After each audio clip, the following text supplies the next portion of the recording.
Is human nature real? Is there such a thing as an objective, universal human nature? If so, what is it? Are we all animalistic sociopaths who need a strong government to control us? Are we all naturally cooperative and seek to work together with each other? Or are we all just a blank slate to be drawn upon and moulded by our outside influences?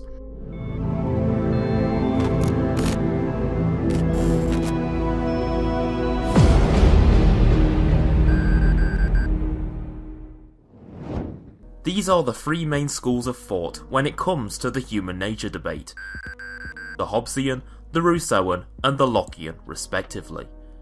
These three outlooks of human nature originate from the original Enlightenment era, succeeding via intellectuals becoming disillusioned with the mainstream Christianity at the time.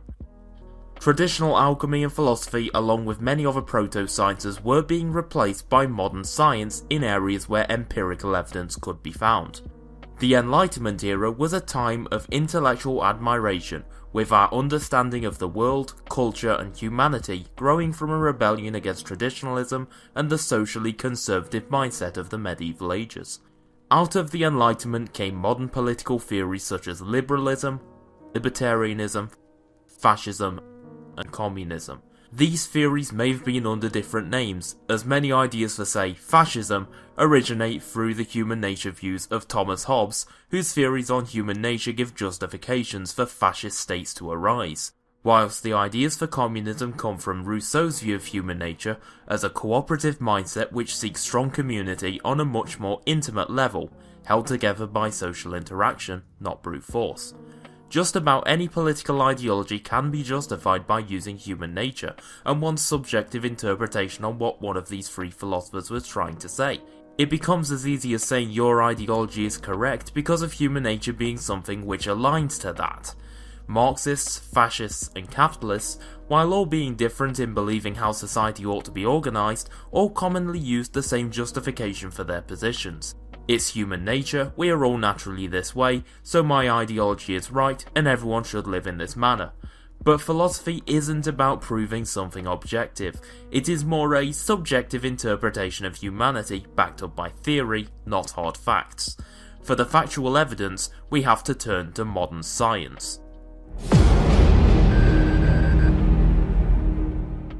In the mid to late 1800s, science came into answering this question for the case of non-sentient beings. An absence of subjectivity within the animal mind made understanding such a mind much easier. Charles Darwin, the original evolutionary biologist, concluded that each animal had been crafted by natural selection over time to adapt to the environment, and those mutations which benefited the species the most would produce more offspring over time due to a larger chance of survival in the wild. Through this mechanism would come animals which could jump higher, bite harder, and think smarter, which is where Homo sapiens, the wise man, came from. We fit our own niche within Earth's biomass as the animal which is the most intelligent, and through this intelligence we have become the dominant species on Earth. And to understand human nature we must understand what it was that allowed us to rise through the ranks, benefit our species the most, to the point where we became the dominant species. The short answer is intelligence. We were smart enough to dominate the planet, but intelligence on its own doesn't explain how we came to do this. This intelligence must have been put to some use, to use methods which other animals simply could not do, and indeed it was. An individual human is not very strong compared to its closest ancestor. It isn't very fast compared to most predators. Our reaction speed isn't that great either compared to that of most other animals, but against all these odds, it is us who dominate this world today, with weapons that can easily kill all these other foes. This comes through cooperation, and the sharing of information across many great minds. Those who worked together thrived and spread their culture, whilst more competitive tribes of humans struggled to keep up due to infighting, and they ended up being taken over by the dominant human culture. In a primitive society long before the age of agriculture, this dominant human nature became woven into humanity when living in a small tribal community. Alongside this came specialization. Different tribe members excelled in different places. Some were adept hunters, fishermen, and even primitive philosophers and inventors, who shared new information about better tools and understanding each other. Some members were very adept at nurturing the young into productive members of the tribe. Whilst everyone was skilled, certain members made up for where others lacked. Early tribal society was the epitome of selfishness. Wait. Yes, you heard that correctly. With sentience came the higher self-interest of long-term prosperity. This prosperity is what separates us from wild animals, who only have an immediate desire for food, drink, sleep, and reproducing. With humans, these are very much still in play, but sentience can suppress them if they aren't immediately needed. What this means is that humans can choose to sacrifice short-term benefits for a much more long-term path to success, and it is this which allowed humanity to prosper and become the dominant species. In this manner, the animalistic nature of a lower self-interest and the much more human nature of the higher self-interest come together to balance out, creating an evolutionary picture of the human nature, which resulted in our success. We didn't grow up with governments and banks taking control of our lives. We grew up in small communities which worked alongside each other to maximise the benefits for every individual taking part. If you want to live a long, healthy life, you make healthy, mutually beneficial relationships with the farmers who pick your food, the doctor that can treat your wounds, the carpenter who keeps a nice roof over your head. In a free society bound only by many cooperating self-interests, these relationships are of the utmost importance. There is no state for you to leech off here. To survive, you have to take part and work together to help the community, and at the same time, help yourself. Helping yourself is everybody's number one goal, and in humanity's case, this goal can be realised through the higher self-interest of seeking long-term prosperity. What is society but a group of individuals cooperating and associating together to benefit themselves the most?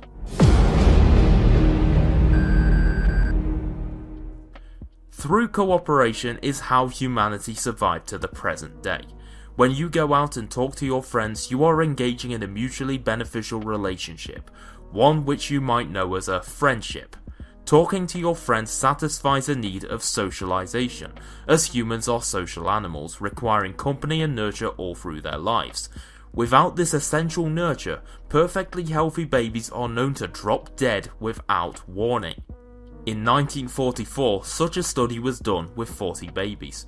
20 of them would be treated as normal, with the carers offering a substantial amount of affection, whilst the other 20 would not be interacted with past the minimum for taking care of basic needs such as hunger, thirst, hygiene, shelter, etc. After only 4 months, the experiment was terminated. At this point, half of the babies experimented on had passed away. Furthermore, after the remaining 10 were placed into proper care, 2 more died in that same year. And the autopsies could not conclude a cause of death in any of the 12 babies that had passed away. This experiment proves that social interaction is vital to a developing human, and without it they will quite literally give up on life. What this means is there is a universal human nature, but this is basic. After the basics, it is all very flexible, and how we develop will be motivated by our outside environment. Studies in young children show that the childhood brain is very plastic and prone to develop not on a specific path endemic to each biological sex, but on the experiences that that child experiences. Have a boy and a girl both play with and solve a block puzzle, and their spatial reasoning skills will both be well developed compared to the children who haven't solved a block puzzle. In a process of only 2 weeks with these daily block puzzles at school, both boys and girls became equally adept at using spatial awareness to solve such puzzles, with the top students in the class being 5 boys and 5 girls. What is also known is that these developments will physically change the shape of the brain even on a time frame this short.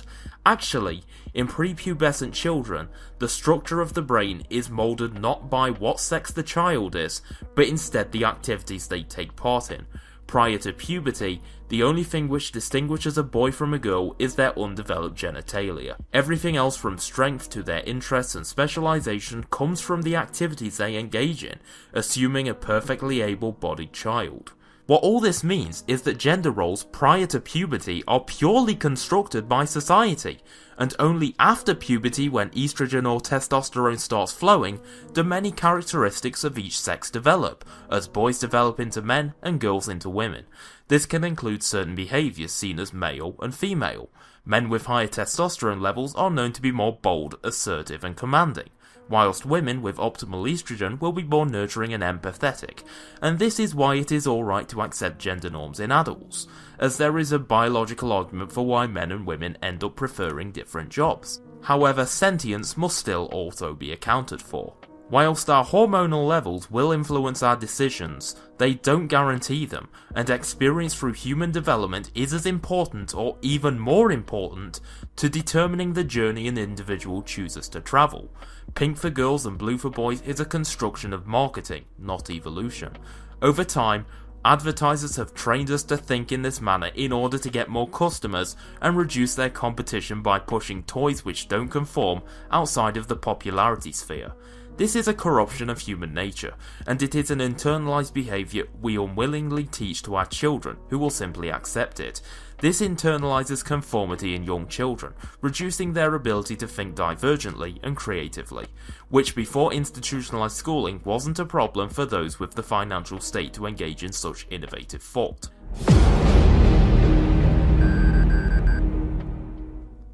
The Enlightenment lasted from the fall of absolute Christian monarchy to the rise of mandatory schooling inspired by the Prussian model of education, which taught children to swear allegiance to the Prussian nation-state as one of its primary goals. This dogmatic acceptance of authority put Enlightenment-era thinking to an end, with the rise of proto-fascism in Europe in the mid-1800s, which promoted the mandation of education based in the Prussian model.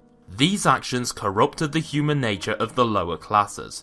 No longer were working class members of society allowed to develop in a natural manner like they did when common land was abundant. Their children were forced into obedience camps designed to instill blind loyalty to the government. In today's world, we call them schools. The creation of universal education by the powerful was never about lifting up the working class. It has always from day one been about controlling and getting the masses to accept their inferiority in the hierarchy. Is there any wonder when authority over the populace is limited, that intellectualism thrives? The Greek philosophers built an environment designed around learning, which the Greek government razed to the ground due to ideas coming out from said environment promoting free thinking and anarchy. Anarchy as in the original meaning of the word, from the Greek an and archos, which translates to no rulers. For this reason, the Greek elite detained and executed Socrates for impiety against the gods and corrupting the youth. For this, he was forced to drink a hemlock poison which would kill him. Today, we are witnessing a new Enlightenment era with the rise of the internet. People who had no say can now make their own communities on the internet, where again there is a state of anarchy. This video you are watching right now has been made possible by the freedom created by such a large platform, which could honestly be called the most important invention of all time. The internet allowed people with rare political views to find others in different countries and bounce ideas off each other and develop them, much in the same way the Greek philosophers of old did. Philosophy is making a comeback for this reason, and that's because of human nature. Nowadays, everyday people have the means to spread information and improve upon others' ideas in the same way that the ancient Greeks did. Whilst human nature outside of the physiological isn't fixed, it is still present, and different people will have different needs. One person may be satisfied by simply talking with their friends and going down to the local pub for a pint, while someone else will need accomplishment, discovery and progress, and therefore they turn to intellectual pursuits. And if you're here, I'm likely talking to you watching this video right now, and I turn to you and ask you, what is your interpretation on the interactions you have with other humans? Is there any fixed nature behind them, or is human nature subjective and everyone alive today has a different human nature, regardless of how similar one may be to another? No two humans have had the same experiences growing up, and therefore their view on human nature will align to that experience. The tribal hunter and the tribal nurturer will have a different view based off their experiences, as will today's factory workers and today's nurses. Different personalities will invariably have different views on a subject of human nature, and I, as only one individual, cannot prove such a concept of human nature as true or false. Human nature is a metaphysical subject, and therefore its existence cannot be proven with empiricism. However, neither can it be disproven, and maybe that's how it will be for all of humankind's existence. Or maybe not. I'll just end this on one sentence. I don't know. None of us know.